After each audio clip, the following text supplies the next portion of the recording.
Hello students, how are you all? I hope all of you are doing great. आज हम लोग CBSE class 12 mathematics में definite integration के बाद means integration के बाद एप्लीकेशन ऑफ इंटीग्रेशन के बारे में डिस्कस करेंगे, जिसमें चैप्टर का नाम क्या होने वाला है? Chapter number 8, area under the curve. इसको शॉर्ट में एयूसी भी बोलते हैं। शॉर्ट में क्या बोलते हैं? एयूसी। और आर डी शर्मा ने इन्हें एरिया ऑफ बाउंडेड रीजन लिख रखा है। तो एरियाज ऑफ बाउंडेड रीजन बोलें या एरिया अंडर कर्व बोलें या फिर एयूसी बोले, एक ही बात है। कुछ जगह पे लिखा हुआ एरिया बाउंडेड बिटवीन, तो सारी बातें एक ही हैं। और हम स्टार्ट करते हैं बिना डिले किए कि क्या है बेसिक्स इसका या क्या है इसका इंट्रोडक्शन पार्ट और कैसे इसका एरिया हम फाइंड करते हैं। तो देखते हैं स्टूडेंट्स, अगर एरिया बिटवीन टू कर्व्स निकालना हो मीन्स हमें एक्सिस और कर्व चाहिए। हमारे पास ये एक्स एक्सिस है और ये वाई एक्सिस है और ये हमारा कर्व है एफ एक्स। तो इस कंडीशन में जो हमें एरिया मिलेगा वो एरिया हम अगर यहाँ पे एक वर्टिकल स्ट्रिप ड्रा कर दें स्टूडेंट, ये वर्टिकल स्ट्रिप है। सपोज दैट इसकी विड्थ जो है dx है और लेंथ तो y होगी। लेंथ तो यहाँ से हर बार y है ना, परपेंडिकुलर है जितनी हर बार y है। तो हमें जो एरिया मिलने वाला है ये कुल मिला के एक रेक्टेंगुलर फील्ड का शेप है। और ये वर्टिकल स्ट्रिप जो हमें बता रहा है कि ये एक रेक्टेंगल है। रेक्टेंगल होने की वजह से हम इसका लेंथ और ब्रेथ निकालेंगे। तो लेंथ इंटू ब्रेथ क्या होता है? एरिया। इस स्ट्रिप को कंप्लीट अगर हम कंप्लीट फॉर्म में अगर देखा जाएगा mean zero to A to B में, तो हमें जी ए टू बी में समेशन ऑफ ये वर्टिकल स्ट्रिप का ढेर सारा बट ढेर सारी वर्टिकल स्ट्रिप इसमें ड्रा कर सकते हैं ना। और ढेर सारी वर्टिकल स्ट्रिप ड्रा करने की वजह से हमारा एक्स इक्वल टू ए से एक्स इक्वल टू बी में डेफिनेट इंटीग्रेशन जो होगा वो हमें इस कर्व का एरिया दे देगा। लाइक अगर इसको लिखना चाहें एरिया निकालने के लिए, तो हमारा कहाँ से कहाँ में एक्स इक्वल टू ए से एक्स इक्वल टू बी में वाई डी एक्स, ये हमें बताएगा किसके बारे में?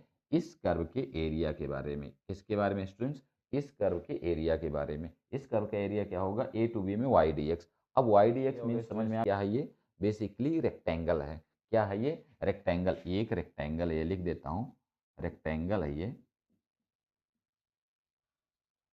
ये एक रेक्टेंगल है और रेक्टेंगल का एरिया होता है L into B. Means length Y है और ब्रेथ डी एक्स है। अब वाई की जगह हम एफ एक्स लिख सकते हैं क्योंकि हमारा फंक्शन एफ एक्स है। तो कुल मिला के जो हमारा फॉर्मेट बनेगा वो ए टू बी में F X D x, F X D x. Students, ये हो गया एक मेथड निकालने का जब हमारे पास वर्टिकल स्टेप ड्रा करते हैं। और इसका नाम लोगों ने दे दिया है कि हम इसमें वी एस मेथड का यूज करेंगे। तो यही है बिल्कुल basic V S method. V S method I think clear हो गया होगा कि जब हम वर्टिकल मेथड का यूज करते हैं मीन्स वर्टिकल स्ट्रिप ड्रा करते हैं तो उसका नाम बी एस मेथड है। और जब इसी को हॉरिजेंटली यूज करेंगे तो उसका नाम हो जाएगा एच एस मेथड। तो इसका इस मेथड का नाम है इसका इसका एरिया निकालने का नाम क्या है students? V S method. V S method. और बी एस मेथड का मतलब vertical strip method. Vertical strip हमने ड्रा किया ना student, vertical strip strip method. अगर हमने वर्टिकल स्ट्रिप ड्रा किया है तो वर्टिकल स्ट्रिप मेथड। और अगर हम हॉरिजेंटल स्ट्रिप ड्रा करके एरिया निकालेंगे मीन्स अगर वाई एक्सिस से टच रहेगा कर्व तो हॉरिजेंटल स्ट्रिप ड्रा करेंगे। और अगर एक्स एक्सिस से टच है तो एक्स एक्सिस के बाउंडेड में है तो एक्स एक्सिस पे मीन्स कर्व है तो हम क्या करेंगे कि वर्टिकल स्ट्रिप का यूज करेंगे। तो यहाँ से वर्टिकल स्ट्रिप निकाल के एरिया निकाल सकते हैं। हॉरिजेंटल स्ट्रिप से भी एरिया निकालेगा सिंस यहाँ से अगर हम अप्लाई कर दें तो आई थिंक स्टूडेंट्स हमारा जो एरिया बिटवीन टू कर्व्स है उसमें एक्सिस और कर्व, एक्सिस और कर्व, कर्व तो दो ही हैं लेकिन एक तो एक्सिस हो गया ना, इसकी वजह से हम कहते हैं कि नहीं एक ही कर्व है। बट कोई बात नहीं, एफ एक्स और एक्सिस के बीच का एरिया हमें मिल चुका है। तो पहली जो बात है वो बी एस मेथड या फिर area bounded between by the vertical strip method clear हो गया होगा स्टूडेंट कि कैसे फाइंड करेंगे एरिया। अगर हमारे पास एक्स इक्वल टू ए से एक्स इक्वल टू बी में इस एफ एक्स का एरिया फाइंड करना है तो फॉर्मेट क्या होगा? ए टू बी में वाई डी एक्स। और वाई मीन्स फंक्शन, हमारा फंक्शन की वैल्यू पुट करेंगे, इंटीग्रेट करेंगे, आंसर मिल जाएगा। अब इसका इंटीग्रेशन करने के बाद ए और बी की लिमिट अप्लाई करेंगे, लिमिट अप्लाई करने के बाद हमें रिजल्ट मिल जाएगा एरिया। तो I think vertical strip method clear हो गया होगा। अब इसके बाद स्टूडेंट्स देखते हैं कि हॉरिजेंटल स्ट्रिप मेथड। अच्छा, इसमें स्टूडेंट एक नाम dx आ रहा होगा। dx, भाई dx क्या है student? Smallest part of x. Smallest part of x है ये क्या है? Smallest part of x, smallest part of x है, पार्ट ऑफ एक्स। और ये तो हम जानते हैं वाई क्या है? वाई तो इसकी लेंथ है, वाई लेंथ है और dx जो है विड्थ है। इट मीन्स ये जो हमने पतली सी विड्थ ड्रा की है ना, पतला सा स्ट्रिप ड्रा किया है, उसकी विड्थ dx है। और ये पूरा क्या है? ये तो पूरा एक्सिस है, एक्स एक्सिस। तो dx smallest part of x है और हमारा जो y है y लेंथ है इस स्ट्रिप की, और इस स्ट्रिप के पैरेलल अगर जितने सारे हैं, ढेर सारे स्ट्रिप ड्रा करेंगे तो उसका एरिया हमें ऐसे मिलेगा। और ये एरिया बताएगा कि इस कर्व के अंडर जो x इक्वल टू ए है, x इक्वल टू बी है, उसका एरिया हमने फाइंड कर लिया है बाय द मेथड। अगर वर्टिकल स्ट्रिप ड्रा किया है तो VS मेथड का यूज हमने किया है। तो देखते हैं स्टूडेंट्स इसके बाद जो HS मेथड होता है उसका क्या यूज है, या कैसे HS मेथड का यूज करते हैं।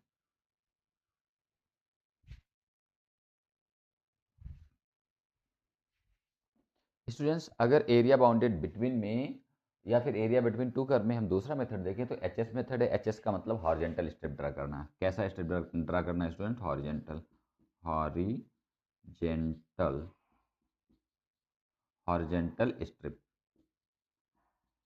Horizontal strip. अगर हॉरिजेंटल स्ट्रिप ड्रा करते हैं तो हॉरिजेंटल स्ट्रिप का मतलब जो हमारा कर्व होगा वो कुछ ऐसा होगा। हमारा जो कर्व होगा स्टूडेंट वाई एक्सिस के अलॉन्ग होगा, तभी तो हम हॉरिजेंटल कर्व एक्स ड्रा कर पाएंगे यहाँ से यहाँ में।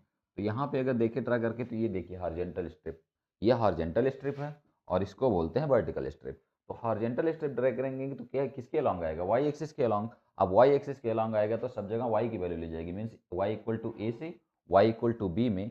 और ये जो विड्थ होगी स्टूडेंट, विड्थ क्या होगी? डी वाई होगी। और लेंथ इस बार क्या बनेगा? एक्स।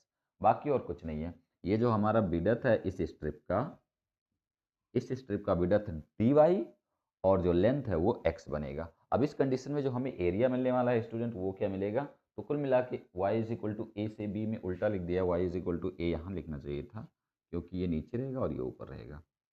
ए टू बी में, Y is equal to A to B में, ए टू बी में इसका एरिया निकालना है। Y is equal to A to B. अच्छा, ये जो समय ये जो इंटीग्रेशन का साइन है ना, ये इंटीग्रेशन का साइन ए टू बी में, ये हमें हर एक स्ट्रिप का सम के बारे में बताता है। जितने भी स्ट्रिप ड्रा होंगे ना इसमें समेशन के बारे में बताएगा, इनके सम के बारे में बताएगा। तो हर बार यहाँ लिख देता हूँ, ये क्या बताता है? सिग्मा ऑफ ईच स्ट्रिप, या फिर ईच, या ईच क्या, सिग्मा ऑफ हर स्ट्रिप लिख देता हूँ, हर स्ट्रिप, या फिर ऑल स्ट्रिप लिख देते हैं, STRIP। ये हर स्ट्रिप का सिग्मा कर रहे हैं हम लोग, ये बताता है। Sigma of her strip means सब स्ट्रिप का हम सिग्मा कर रहे हैं। इसका मतलब ए टू बी में हम क्या कर रहे हैं? एरिया निकाल रहे हैं, मीन्स हम हर एक स्ट्रिप का सिग्मा कर रहे हैं। बस सिग्मा मीन्स जोड़ रहे हैं। तो कहाँ से कहाँ हम स्टूडेंट ध्यान से देखें तो इस बार इसका एरिया क्या मिलेगा हमें?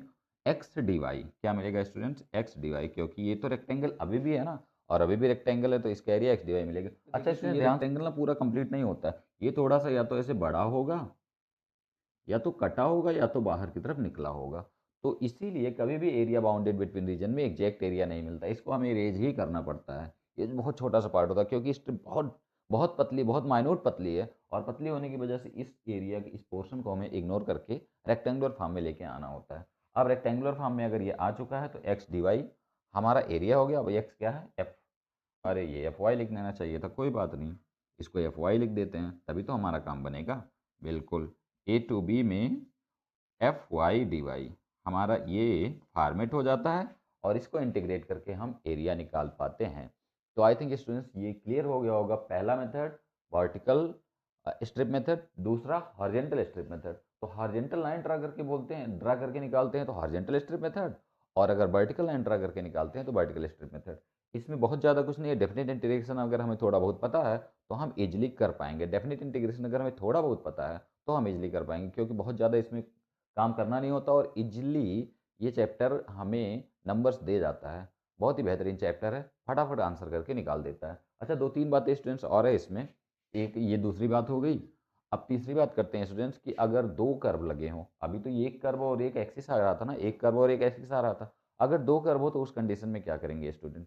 दो कर्व हो तो उस कंडीशन में क्या करेंगे? तो दोनों कर्व का डिफरेंस निकालते हैं। यहाँ भी हम डिफरेंस ही निकाल रहे हैं, ध्यान से देखें। तो हमारा एक कर्व वो एफ वाई है और दूसरा कर्व ये है Y is equal to zero. तो एफ वाई माइनस जीरो लिखा हुआ है, लेकिन हम जीरो राइट ही नहीं करते हैं। इसकी वजह से हमें एफ वाई ही दिख रहा है, क्योंकि कर्व तो दो ही यहाँ भी है, लेकिन एक स्ट्रेट लाइन होने की वजह, और सिंस वो एक्सिस पे है, एक्सिस पे है, इसकी वजह से हम कह रहे हैं कि ये तो जीरो हो जाएगा। तो जीरो हम लिख नहीं रहे हैं, अदरवाइज हमारे पास हर बार दो ही कर्व दिख रहे हैं। बट जब दोनों ही कर्व हो तो उस कंडीशन में एरिया कैसे मिलेगा, देखते हैं स्टूडेंट।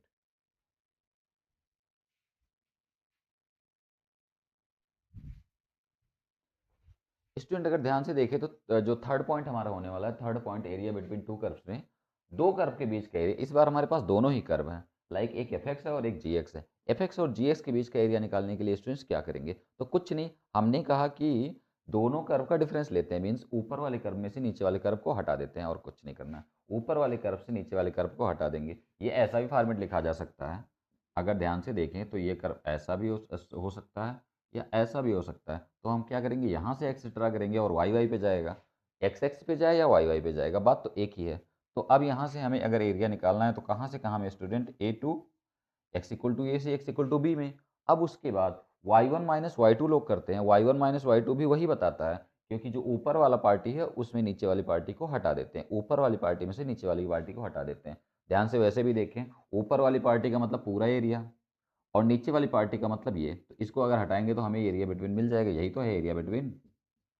ऊपर वाली पार्टी का एरिया मतलब पूरा एरिया और नीचे वाली पार्टी का मतलब ये एरिया, तो इसको हटाना है तो कुल मिला के F X minus G X करेंगे, या फिर Y one minus Y two लोग कहते हैं, तो चाहे Y one minus Y two लिखें, इसको वाई वन इसको वाई टू लिखते हैं, वाई वन वाई टू, या फिर F X minus G X लिखें। तो कुल मिला के एरिया ऊपर वाले का लिख देता हूँ, अच्छा लिख देता हूँ एरिया ऊपर, एरिया ऑफ ऊपर मीन्स क्या लिख सकता हूँ, एफ एक्स सीधे लिख देता हूँ, F X minus G X और ये डी एक्स। लो जी स्टूडेंट हो गया, Y one minus Y two लिखें या फिर लिखें F X minus G X, एक ही बात है, क्योंकि Y one minus Y two लिखना है ना। हाँ, इसका नाम ऊपर है, ऊपर वाला लिख देता हूँ, ये ऊपर माइनस नीचे। ये तो बात समझ में आई होगी स्टूडेंट्स, ऊपर वाले में से नीचे वाले को हटाते हैं, ऊपर वाला पूरे एरिया को बताता है और नीचे वाला अगर हट जाता है तो एरिया बिटवीन मिल जाता है, और एरिया बिटवीन की हमें तलाश होती है। तो आई थिंक स्टूडेंट्स ये बात पूरी क्लियरली समझ में आई होगी कि जब भी दो कर्व की बात करेगा तो ऊपर वाले में से नीचे वाले को हटाएंगे, और पॉइंट तो हमें मिल ही जाते हैं। और जब एक कर्व की बात करेगा तो ऑलरेडी हमने Y D X vertical strip या फिर हॉरिजॉन्टल स्ट्रिप सीख लिया है। अब इसके बाद स्टूडेंट्स अगर बिलो द एक्सिस एरिया आ गया, एरिया बिलो द एक्सिस आ गया, तो उस कंडीशन में मॉड का यूज करते हैं। जैसे हमारे पास एक कर्व है, लाइक इसको इसको मिटाते हैं स्टूडेंट्स, देखते हैं पॉइंट नंबर 4।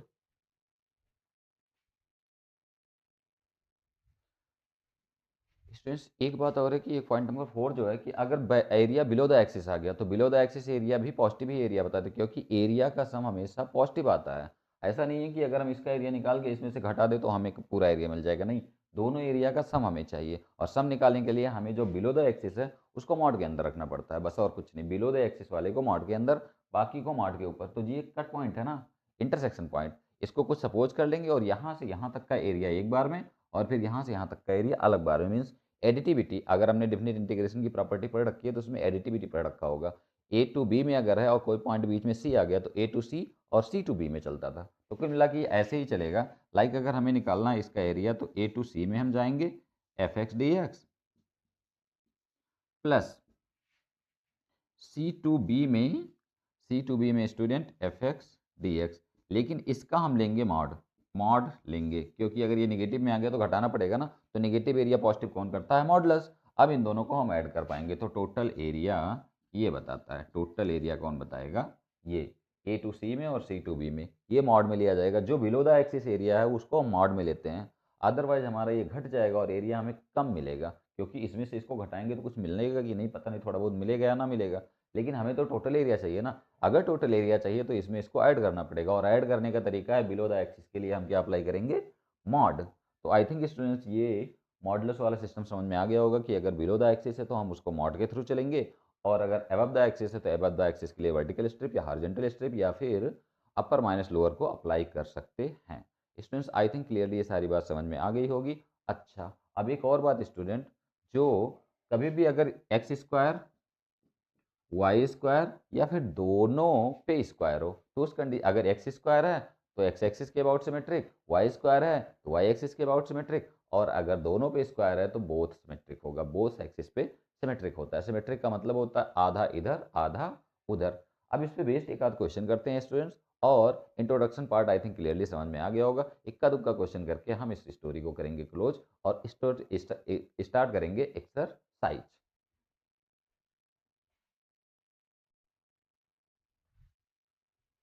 स्टूडेंट्स एक क्वेश्चन करते हैं, Y square is equal to 4ax। अभी हमने बात किया थोड़ा सा उसमें उल्टा हो गया। बात क्या है कि अगर Y square is equal to 4ax means Y पे स्क्वायर लगा हुआ है या फिर वाई पे इवन डिग्री है तो एक्स एक्सिस के अबाउट सिमेट्रिक, और एक्स पे अगर इवन डिग्री है तो वाई एक्सिस के अबाउट सिमेट्रिक। तो वाई पे स्क्वायर इसका मतलब है किसके सिमेट्रिक होगा? Symmetric about symmetric about x axis, ये एक्स एक्सिस के अबाउट सिमेट्रिक होगा। और सिंस ये parabola y square equal to 4x parabola है, तो पैराबोला का ग्राफ कुछ ऐसे ड्रा होता है। एक्स एक्सिस के अबाउट सिमेट्रिक है तो ये वर्जिन से पास होगा और ऐसे आएगा। अब ध्यान से देखें, ये वर्जिन पे है तो ये zero, x equal to zero student. और कहाँ से कहाँ के बीच में चाहिए? लेटेस्ट रेक्टम एल आर, तो एल आर तो फोकस से ही जाएगा ना, फोकस से जो परपेंडिकुलर जाता है उसको बोलते हैं, उसको स्टूडेंट्स क्या बोलते हैं? L R. क्या बोलते हैं? L R. तो यहाँ से यहाँ तक का एरिया चाहिए, X equal to zero to X equal to A, X equal to zero to X equal to A, X equal to zero to X equal to A का एरिया चाहिए हमने। तो X equal to zero to X equal to A, अगर इसमें horizontal strip draw करें या vertical, तो vertical draw कर देते हैं स्टूडेंट, ये डी एक्स और ये वाई, वाई डी एक्स लगाएंगे कहाँ से कहाँ में? जीरो टू ए में, जीरो टू ए में Y D X, zero to ए में वाई डी एक्स। अच्छा सिंस देखें सिमेट्रिक है ना, सिमेट्रिक है तो एक बार नहीं दो बार लिया जाएगा। एरिया हम एक ही का निकालेंगे लेकिन दो से मल्टीप्लाई कर देंगे, तो एरिया बाउंडेड बिटवीन क्या हो गया? टू, जीरो टू ए में वाई डी एक्स। वाई की वैल्यू स्टूडेंट्स कितनी है? Under root 4ax। वाई की वैल्यू स्टूडेंट कितनी है? अंडर रूट 4ax, जिसमें अंडर रूट 4 है तो हमारे काम का है नहीं, वो तो जाएगा बाहर। स्टूडेंट्स अगर two four A, two four A ही आया ना, टू तो यहाँ पे फोर अंडर रूट का 4a बाहर कर लिया, अंडर रूट एक्स। अब ध्यान से देखें तो 4a तो ऐसे ही छोड़ते हैं, टू यहाँ से निकल जाएगा तो 4a लिख देता हूँ, 4 अंडर रूट ए। और ये क्या है? एक्स पे 3/2 अपान 3/2, एक्स पे 3/2 अपान 3/2। कहाँ से कहाँ में स्टूडेंट? जीरो टू ए में। अब जीरो टू ए में अगर निकालेंगे तो 3/2 तो बाहर जाएगा, और 3/2 बाहर जाके बनाएगा 2/3 इंटू 4 और इंटू रूट ए। और ये अपर लिमिट पे ध्यान से देखें, ए पे 3/2, ए पे 3/2, और लोअर लिमिट पे तो zero, zero by anything zero. तो अपर लिमिट में क्या मिलेगा? ए पे 3/2। अब ये हो गया 8/3, और ए पे आधा और डेढ़, आधा और डेढ़ स्टूडेंट कितना होता है? आधा और डेढ़, आधा और डेढ़ स्टूडेंट होता है आई थिंक 2। तो A square unit, square unit. I think students ये इस क्वेश्चन का आंसर हो गया है और आई क्लियरली समझ में भी आया होगा। तो वर्टिकल इसमें हमने हॉरिजॉन्टल स्ट्रिप या वर्टिकल स्ट्रिप का यूज किया है, कमेंट बॉक्स में जरूर कमेंट करें कि इसमें वर्टिकल स्ट्रिप का यूज हुआ है कि हॉरिजॉन्टल स्ट्रिप का।